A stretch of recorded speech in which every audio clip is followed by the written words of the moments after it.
means accordingly. And then Paul uses this little phrase, between, I was supposed to get down, between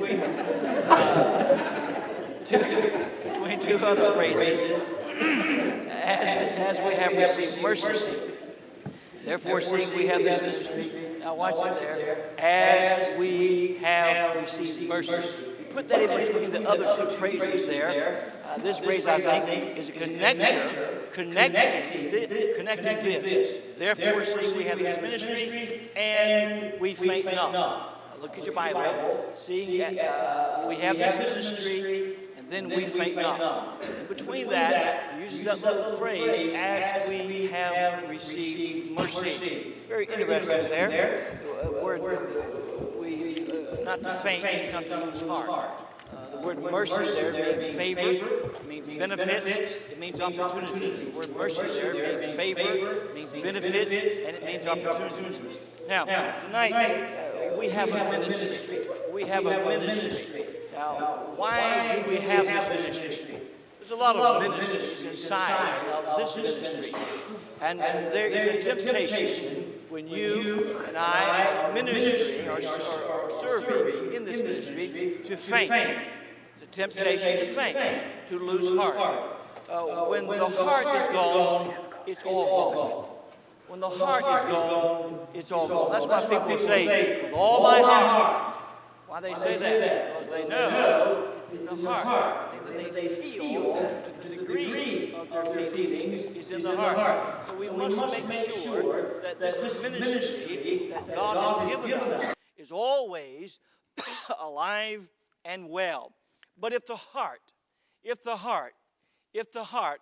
not well, the ministry is not well. So my concern is a heart concern tonight.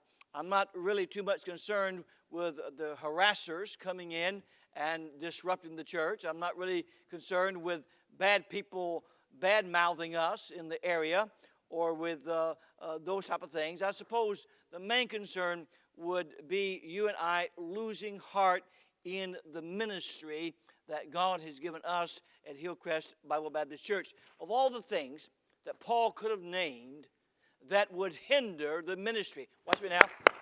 Of all the things that Paul could have named that would have hindered the ministry that they had received, he only mentioned growing faint. Therefore, seeing we have this ministry, as we have received mercy, we faint not. Now, he could have said a multiplicity of other things, but all that he used there was that we faint not. And he said, but we have received. Now, we have received. I'm kind of going backwards there on the verse. He said we have received mercy. Again, that's favor. That's benefits from God. That's opportunities from God. This is the mercy that that we have received from God to do the ministry at the church. We have received mercy. And because we have received mercy, because of that, we faint not. So we have a ministry, and the ministry, because we have received mercy, the ministry will not be faint-hearted that we're involved in. So every one of us have received favor tonight from God. Tonight, every one of us has received benefits from God. Tonight, every one of us has received opportunities from God. Those are all the mercy that God's given us. Now, because of that, because we've received favor, because we've received benefits, because we've received opportunities, because of that, then, we must not faint or lose heart in these areas that I will mention in just a moment. Paul said, therefore, or certainly, we must be busy in our ministry.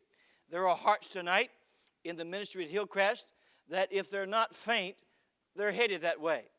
Half the church is more concerned about the economy and the political affairs than they are this ministry that God has given us. In other words, the heart is not in the ministry.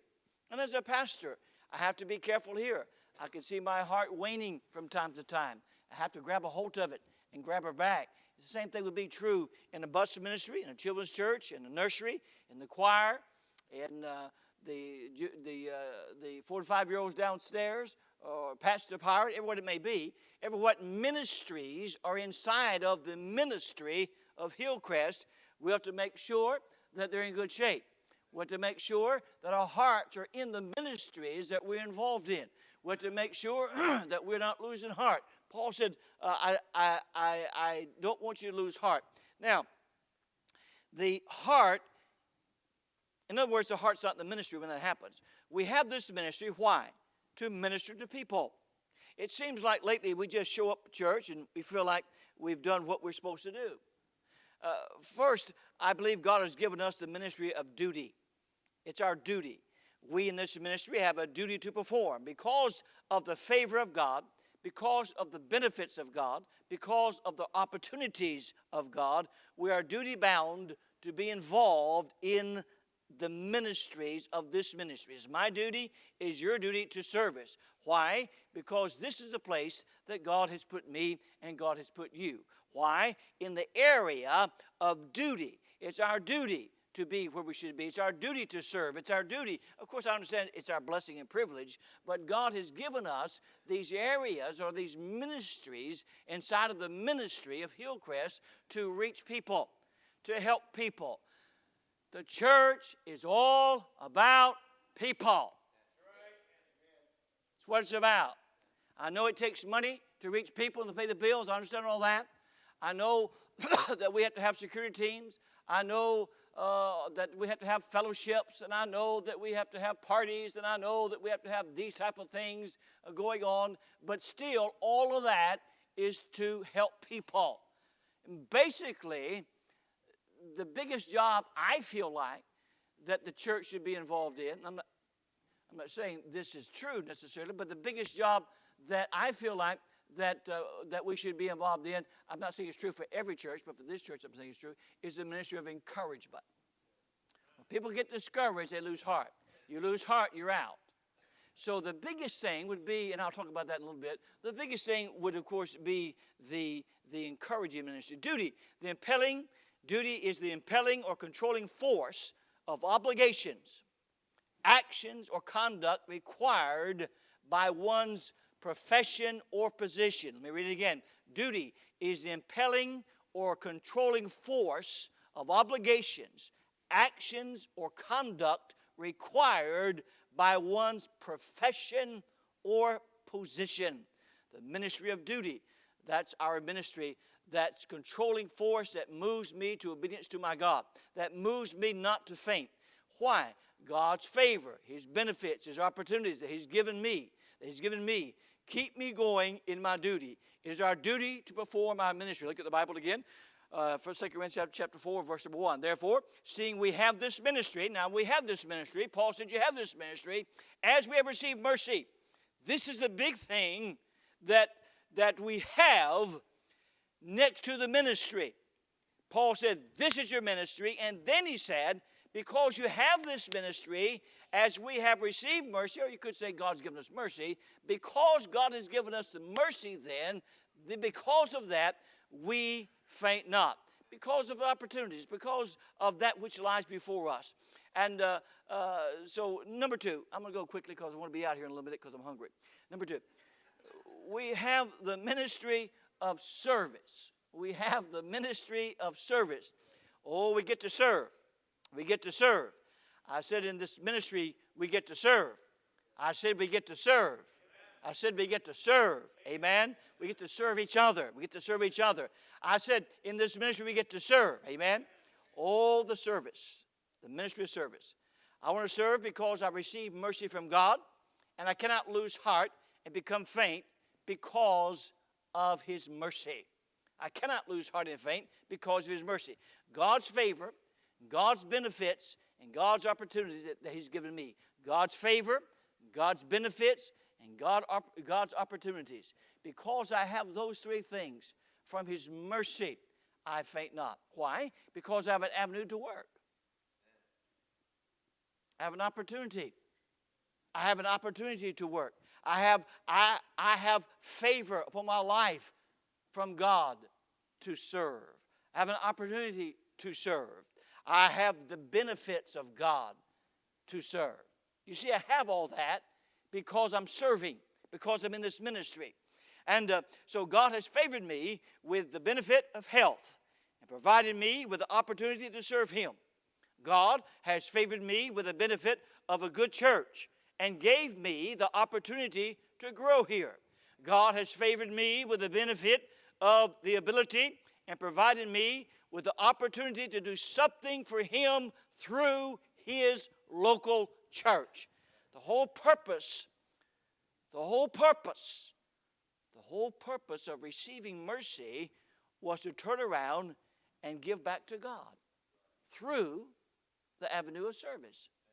Because of God's favor, because of God's benefits, because of God's opportunity, then I turn around with that service that I am in. Therefore, we have this ministry. With that ministry, then I give back to God who has given to me the opportunity and the favor and the benefits.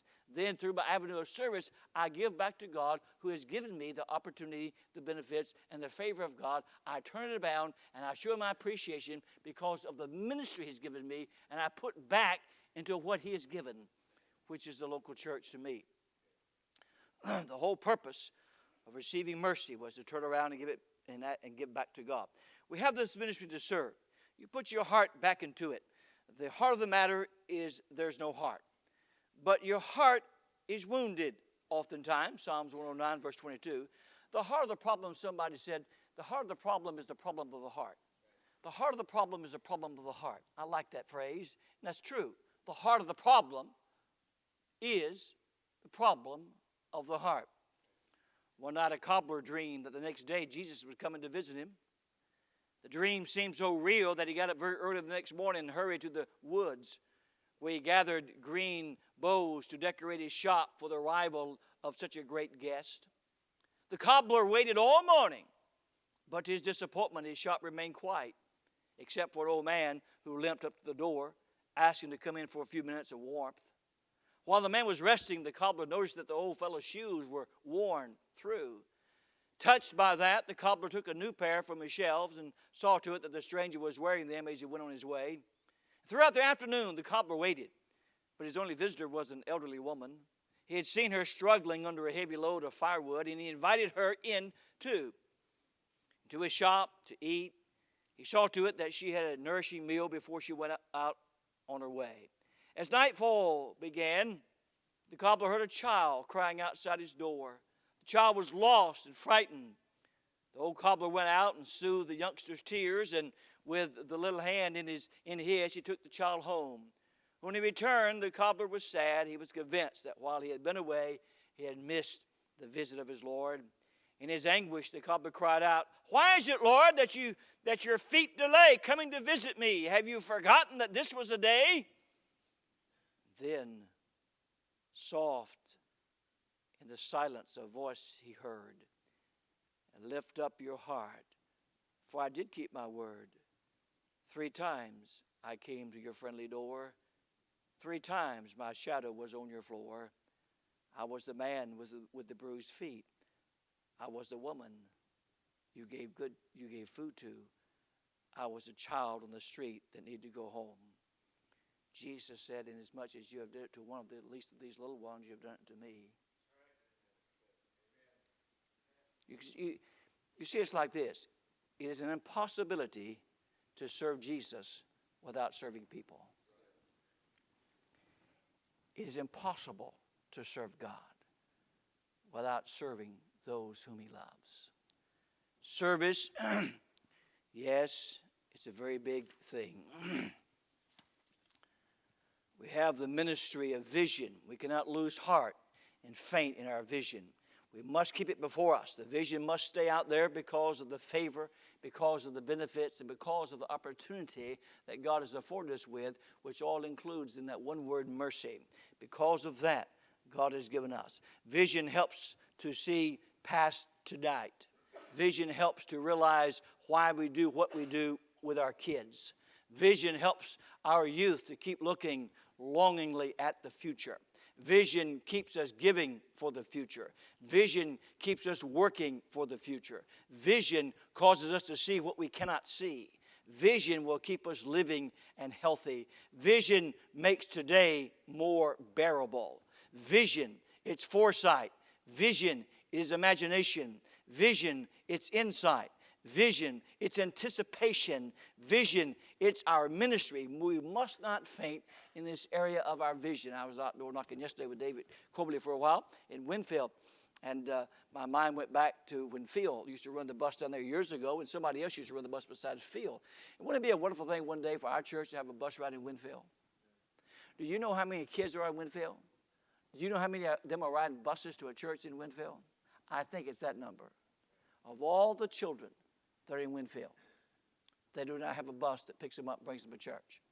Wouldn't it be good one day if God allowed us to be able to run a bus down there and bring some kids from Winfield? But I told David, if somebody's going to run a bus or ride in Winfield, they have to have the heart in it. It can't just be an in and out thing. They have to want to. It has to be a passion. They have to be zealous for it to get the kids out of there, because it's going to be more work. I mean, this is a lot of work here. And then if you're going to drive another 20 minutes down the road to get the kids, and then take them back, bring them back, and take them back and come back, then you have to have a heart for it. You know, most of your afternoon is going to be spent. But wouldn't it be a wonderful thing if God raised up someone to run a bus route to him? Now, all you guys that do the singing, I'm very grateful for you and thank God for you, because we'd be in bad shape without you. But Clay would be the first one to tell you he wouldn't mind stepping down if God would give us a song leader, a music man, shall I say, to work with the music, to work with the congregation singing and the choir. Well, I mean, and they're busy. Clay's been doing it for years. I don't know how long he did it before I came here. I don't know what the church would do without Clay all those years. But Clay would not mind stepping down. He showed me many times he would not mind. But wouldn't it be a good thing if God brought a music man here? Wouldn't it be a good thing if God did a miracle and gave me what a music man needs to sing and lead the choir? And wouldn't it be a wonderful thing? Your faith is weak in that area, isn't it? No amens there. Wouldn't it be a wonderful thing? But, you know, whose ministry is this? It's God's ministry. It's not mine. It's not yours. And we're just conducting the business and running it for him. And I'm sure he's very pleased. But it'd be a wonderful thing to be able to have more of a vision. And then lastly, we have, and this is 7:15, we'll be out in just a moment. Listen to me now. We have the ministry of encouragement. Someone said this, I like this. Flatter me and I may not believe you. Criticize me and I may not like you. Ignore me and I may not forgive you. Encourage me and I will never forget you. Isn't that wonderful? I read the story where George W. Truett, the great preacher in Texas, was a tremendously effective pastor for decades in Texas. His heart was broken when he accidentally killed his best friend while they were on a hunting trip. His daughter said that she never heard him laugh after that day. Truett had a radio program, and each day when it came time to close the radio program, he would say this: be good to everybody because everybody is having a tough time. Be good to everybody because everybody is having to. The last thing that Brother Howes would always say when folks are walking out of the doors on Sunday morning, he'd always say that phrase: be good to everybody because everybody's having a tough time. Be good to everybody because everybody's having a tough time. Because George W. Truett knew personally what a heavy burden people could be carrying, he encouraged compassion toward them. Sometimes we cross paths with people who seem to be very mean and not very easy to like. Yet, there's usually a reason for that, their behavior. And oftentimes it's because they're hiding a heavy heart. If you and I would take the time to understand what has happened, we may also not be so tough with them. On the outside, they're having a very tough exterior. Inwardly, they are desperately wishing for somebody to care about them, for someone to show some compassion upon them. We have to be careful not to lose heart in this ministry of encouragement. God's favor, God's benefits, and God's opportunity. That's His mercy. His mercy is His favor, His benefits, and His opportunity. That way we will not lose heart. The ministry of encouragement is the most valuable one. Over and over we are told to encourage and edify and build up each other in the Bible. You know that. It's always needed. That's why God's always saying it. When's the last time you encouraged your mate? When's the last time you encouraged them to read their Bible, to pray, even to pass out a gospel tract? When's the last time you encouraged your brother and sister in the things of God? When's the last time you encouraged somebody to come back to church on Sunday night or come to Sunday school or to stay with God? By the way, when you see somebody moving into our area, you don't have to wait till I get there. You can stop by and visit them. If they're new, they probably won't be too mean to you. But if you see somebody moving out, then somebody's going to move in. Well, if it's on your path or you see that, just stop by, give them a gospel tract and tell them who you are. I mean, here's not a bad idea. Take them a plate of cookies. Say, I noticed you moved in. I want to give you a plate of cookies. Put a gospel tract in the plate of cookies and give to them. Hey, you never know what God's going to do with something like that. And, just see somebody moving out, see a person moving in, just stop by there. Guys, you don't have to wait till some blonde that's got a figure like a Coke bottle and then figure out, hey, I think I'll bake some cookies, take it over to her. Not that. I mean, ladies to ladies, do that kind of thing. A husband and wife go over there and do that. Shall we stand?